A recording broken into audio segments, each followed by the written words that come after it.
মানুষের কণ্ঠ সর্বদা সত্যের পথে। বন্ধু এই রাস্তার উপরে যাবে, মাইক্রোফোনের মাধ্যমে আমাদের বক্তব্য শুনবে, social media, screen media, mainstream media, print মিডিয়ার মাধ্যমে আমরা আমাদের বক্তব্য আপামর বীরভূমবাসীর কাছে, পশ্চিম বাংলার মানুষের কাছে পৌঁছে দিতে চাই।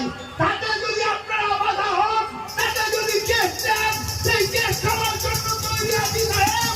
আমরা ভয় পাই না, আমরা তোমার শান্তিপ্রিয় ছাত্র ছেলে, প্রতিবাদ করতে জানি, অসম্ভব শত্রুরে অস্ত্র হাতে ধরতে জানি। এই বলে সকলকে শুভেচ্ছা অভিনন্দন জানিয়ে আমি আমার বক্তব্য শেষ করছি। বন্দে মাতরম, ভারত মাতা। তৃণমূল কংগ্রেস বিরোধী রাজনৈতিক কর্মীদের বঞ্চনা করছে, সেই বঞ্চনার প্রতিবাদে আমরা রাজপথে অবস্থান বিক্ষোভ করছি।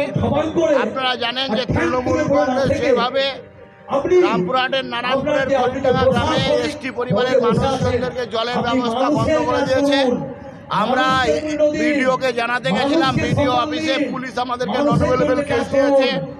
তার বিরুদ্ধে আমরা রাজপথে অবস্থান বিক্ষোভ বসেছি। আমরা মানুষের গণতান্ত্রিক অধিকারের জন্য আমাদের লড়াই চলতে থাকবে। পঞ্চায়েতের নির্বাচিত জনপ্রতিনিধিদেরকে রামপুরহাট সাব ডিভিশনের বিভিন্ন গ্রামে, বীরভূম জেলার বিভিন্ন গ্রামে বঞ্চনা করা হচ্ছে। বীরভূম প্রশাসন তাদেরকে বিভিন্ন সুযোগ সুবিধা থেকে বঞ্চিত করছে। বীরভূমের প্রশাসন শুধু তৃণমূলের লোকেদেরকে পঞ্চায়েত সমিতিতে যে বিডিও অফিসে যে জিআর পাওয়া যায়, সেই জিআরের বিষ, সেই জিআরের সুযোগ সুবিধা তৃণমূল কংগ্রেসকে দিচ্ছে, বিজেপির নির্বাচিত জনপ্রতিনিধিদেরকে দিচ্ছে না। তারই প্রতিবাদে আমরা আজকে রাজপথে নেমেছি। 3 দিনব্যাপী অবস্থান বিক্ষোভ করবে। মিথ্যা মামলার বিরুদ্ধে, মিথ্যা প্রতিশ্রুতির বিরুদ্ধে আমাদের আন্দোলন চলবে।